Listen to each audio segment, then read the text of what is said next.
I thought he was really good. I think there's a couple pitches, obviously, he'd like to have back, but I thought he was great. Plays that didn't get made, he picked us up and went deep in the ball game. Just what we needed. So I thought the stuff across the board, I thought his slider, cutter really played today, and the fastball usage, used it when he needed to. As far as kind of consistency, are you feeling it's kind of back to that place where you've kind of grown accustomed to him being in like 6, 7 innings? Yeah. You know, he just had a little hiccup there for a couple, 2, 3 starts. But outside of that, he's been a guy that we've counted on. And, you know, even today, I mean, I thought he was very efficient, and there was still an opportunity if we wanted to get him into the 8th inning.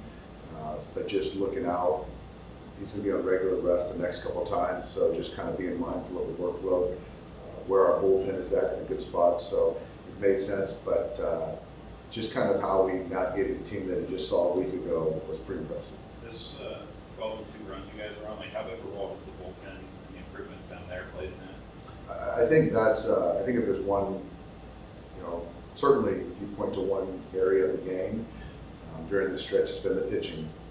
But I think that the bullpen has really come into its own. And for me to look down there and see 8 different guys that I feel I can trust and put in various spots and manage their workload, it's really good. So the bullpen's been key. You guys have been in the 8th kind of anticipating the pinch hitters and Yeah. fighting him against lefties? Yeah. Just knowing that they're probably going to hit for those 2 guys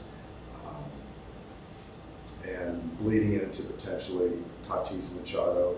I like Evan there, and knowing that you got Bruce Dar behind them for the 9th, to have them force them to make a move at some point, to have Fergie behind, I felt good where we were at. How much do you have to kind of trust like Bruce Dar and Caleb in those spots to maybe use Evan in some of the ways you want to? Like, is that kind of where you need all the different guys? Yeah, I would say it's a trust. I think it's more of their buy-in, and that's the key. And so we feel that any one of those guys can finish a game, can close a game, but to be able to deploy them at any point where we feel is best for the ball club is huge value, and that's a credit to all those guys. We asked yesterday really how much better the lineup kind of looks when you have all your main guys in there, especially when JD sort of has that swing like he does today. How much better? I mean, it's relentless. I mean, I think that you saw how Musgrove had to grind today. You know, you got James Allen hitting 7th. It's a pretty lengthy lineup, and I thought we could have got to him a little bit earlier. There was a couple innings I felt that we let him off the hook, but it's stressful. 1 through 9, that a guy can get on base, a guy can slug you. So when we have all of our pieces together, and you have ways to kind of get out of some things, to get some matchups, and today with Mookie there short, to kick him out to right field and get some defense in there with Rojas, I think that's helpful too. So just the way that, you know, the roster's put together just gives a lot of options. You mentioned just those couple of hiccups within the last month. What do you feel like he cleaned up or got back to? I think, you know, some mechanically, but I think there's a little bit of, he's been more intentional from pitch 1. I don't know all the results as far as the first inning, but for me, from the outset, there's conviction behind every throw. So from pitch 1 to pitch, you know, call it 90, 95, 100. That's what I see. Whereas I think feeling his way into a game in that little rut was more commonplace than it is the last couple, 2, 3. Those 2 7-inning performances been against some pretty deep lineups. What's your biggest takeaway of how he's been able to navigate those tough lineups?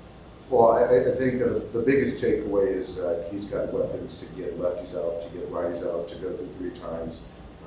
He's not a 2-pitch pitcher, and if something's not working, he can always pivot to something else. So I think that, you know, those elite starting pitchers, to be able to see a team 1 week prior, to go deeper into a game, to be efficient, you've got to have a pitch mix, and he's got it. All the rivalry stuff aside, like everyone kind of looked at that team as your biggest competition in the West this year. To have a 6-game lead on them this early, how important is that? And to be playing well against them like you guys have this week? It's important. I think that's important to where we're at right now, and it's good that we're playing good baseball, winning baseball. I'd argue now, more importantly, is we just got to continue to play good baseball. So we've done the work to put ourselves in a good spot right now. We got a chance to really go for the jugular tomorrow, and that's our intent. Since he's come back, his JD's bat quality looks maybe even a little sharper than it was before the injury. I think with JD, it's a comfort level. This is something new to him as far as coming over to a new ball club, obviously a relationship with Robert, our hitting guy, and wanting to impress. I think there's some of that, which is natural. And I think right now, he's just comfortable. He's just more comfortable. So I think you're going to see even more consistent at-bats out of JD.